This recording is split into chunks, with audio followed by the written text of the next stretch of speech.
corrupt staff completely.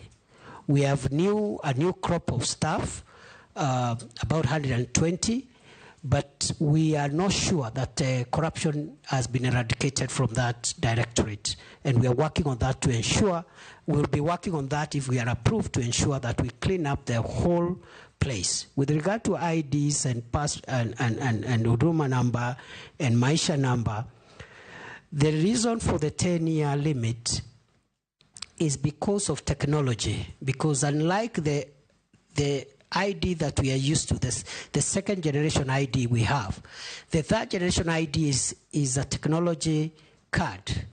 And technology keeps on growing old. And therefore, that's why we have a 10-year period.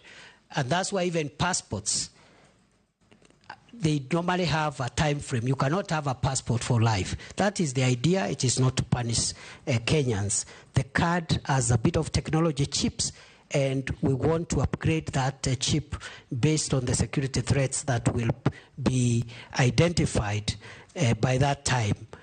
The Maisha number issue is before court. We hope we will vacate the orders that were issued 2 days ago, because the problem we are having with delays with issuance of IDs is because of court orders.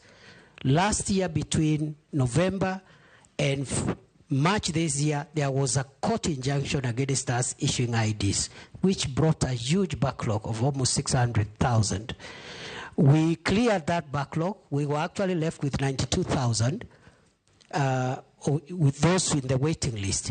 And then another court injunction was issued again 2 days ago. We hope we'll be vacating it by Friday, hopefully, so that we can be able to move on with issuing IDs to the people of Kenya. I submit. Mercy. Thank you, Honorable Chairperson. Let me take you to the budgets. Following the recent government budget cuts across all sectors, what innovative ways will you use to mitigate the negative impacts of the budget cuts in the Ministry of Interior and National Security? Secondly, what will you prioritize if approved? What programs will you prioritize?